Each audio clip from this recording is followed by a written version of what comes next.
Pen drive ಪ್ರಕರಣ. So ಈ ಒಂದು ಪೆಂಡ್ರೈವ್ ಪ್ರಕರಣದ ಬಗ್ಗೆ ಮಂಡ್ಯ ಸಂಸದರು, ಹಾಸನ ಸಂಸದರ ಬಗ್ಗೆ ಏನು ಹೇಳ್ತಾರೆ? ನೋಡಿ, ಇವತ್ತು ನಮಗೆ ಒಂದು ಒಳ್ಳೆ ದಿನ. ಬೇರೆ ವಿಷಯಗಳು ಮಾತಾಡೋಕ್ಕೂ ಮರಿ ಅಭಿ ಏನಾದರೂ ಆಗಮನ ಏನಾದ್ರು ಇದೆಯಾ, ಸಿಹಿ ಸುದ್ದಿ ಏನಾದ್ರು ಇದೆಯಾ, ನೀವು ಅಜ್ಜಿ ಏನಾದ್ರು ಆಗ್ತಾ ಇದ್ದೀರಾ ಅಂತ? ಅದು ಆದಾಗ ಖಂಡಿತ ಹೇಳ್ತಿಲ್ಲ.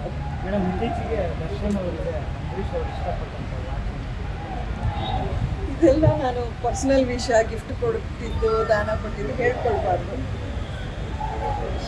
ಕಳೆದ ವರ್ಷವೇ ಡಾಕ್ಟರ್ ಅಂಬರೀಷ್ ಫೌಂಡೇಶನ್ ಅಂತ ಒಂದು ಚಾರಿಟಿ ಟ್ರಸ್ಟ್ ಉದ್ಘಾಟನೆ ಮಾಡಿ ಅದಕ್ಕೊಂದು ಚಾಲನೆ ಕೊಟ್ಟಿದ್ವಿ ಮಂಡ್ಯದಲ್ಲೇ.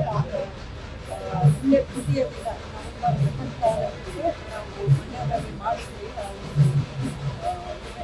ಅಲ್ಲಿ ನಾವು ಬೇರೆ ಬೇರೆ ಕ್ಷೇತ್ರಗಳಲ್ಲಿ ಸಮಾಜ ಸೇವೆ ಅಥವಾ ಸಾಧಕರಿಗೆ ಅಥವಾ ಕಡು ಬಡವರಿಗೆ ಅಥವಾ ಎಲ್ಲ ಈಗ art, culture, sports, social service, ಈ ಹಲವಾರು ಕ್ಷೇತ್ರಗಳಲ್ಲಿ ಒಂದು ಒಳ್ಳೆಯ ಸಾಧನೆ ಮಾಡಿರುವಂಥ ವ್ಯಕ್ತಿಗಳನ್ನು ಗುರುತಿಸಿ ಅವರಿಗೆ ಒಂದು ಸನ್ಮಾನ, ಒಂದು ಪ್ರೋತ್ಸಾಹ ಧನ ಕೊಡುವಂಥ ಒಂದು ವಿಷಯ ಮಾಡ್ತಾ ಬಂದಿದ್ವಿ.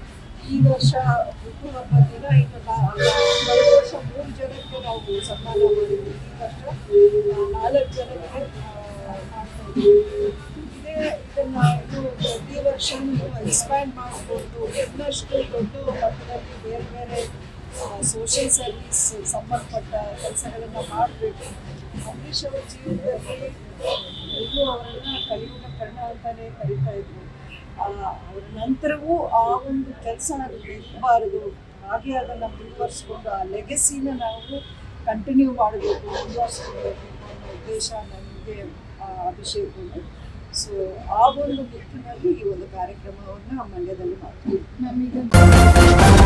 ನ್ಯೂಸ್ ಫಸ್ಟ್, ನಿರ್ಭೀತಿಯಿಂದ ನಿಮ್ಮ ಪರವಾಗಿ.